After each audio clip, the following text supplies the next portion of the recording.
name is Stephen Gorman. I'm a photographer and a writer, and I focus on natural history, the environment, landscapes, and most importantly, on the human interaction with nature.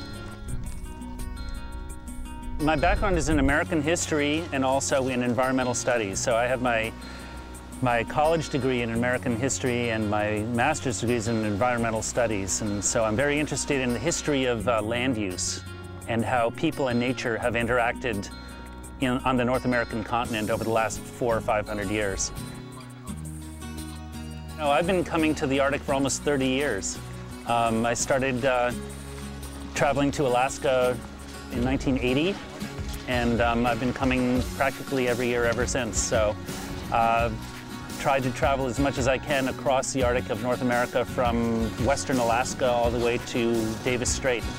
I view photography as a way of storytelling and communicating. I initially started my career as a writer, and I'm most interested in telling stories, human stories and natural stories, and hopefully both in the same story.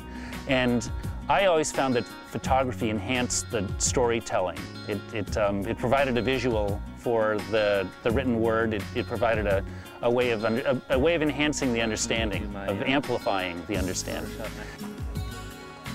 Every opportunity I get, whether the light is good and I'm on the ship, or whether we're on land and we're visiting an island or a historical site or a native village, I usually try to take the opportunity to take as many photographs as I can. So I'm usually working pretty hard when I'm there. If I don't come back to the ship at the end of the day exhausted, I don't think I've done my job. I'm really trying to find as many of the messages that the landscape is sending as I possibly can. I'm looking for them. I'm searching for them.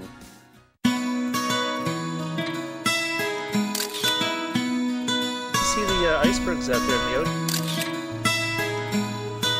As a photographer, I'm looking for color, I'm looking for light, I'm looking for shapes, but I'm also looking for a way to portray the spirit and character of the landscape in a way that is fair to the landscape, that really tries to understand it and present it as it would like to be presented, as it would like to be understood. Not try to impose my own view on it, but try to understand its spirit and its nature. I like to show the animals in the context of the environment they live in. Of course, I like to get a full-frame, close-up picture of a polar bear's face, but the photos that really interest me more are the ones that show it in its environment, the way it lives naturally, as an organic part of the landscape. Those are the ones that really stimulate my imagination.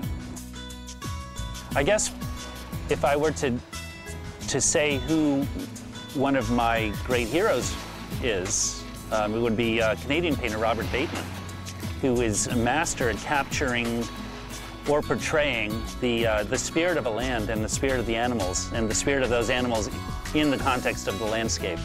And he does it with painting, and I try to do the same thing with photography. Most of my stories involved traveling through the landscape, and I often sought out assignments that would take me to places where there was a controversy, that a threatened landscape needed attention. So, for example, I would paddle through the Arctic National Wildlife Refuge in Alaska, which has been a controversial place for 40 years because oil interests would like to drill in the refuge and wilderness advocates would like to protect it. And so it's a perfect example of that tension that exists in society between desiring to protect a sacred landscape and needing to supply ourselves with the means of fueling society, oil in this case. So it's a real tension. I find traveling up here as a way to try to understand what's going on myself. I find that the more I learn and travel in the north, the more I learn about it, the less I know. Climate is such a complex thing.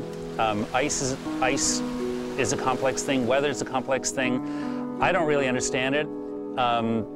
I would like to make people care about the landscape and learn more. And whatever the truth is, whatever the results are, I think we all need to educate ourselves about how natural systems work and how they affect us and how we affect them.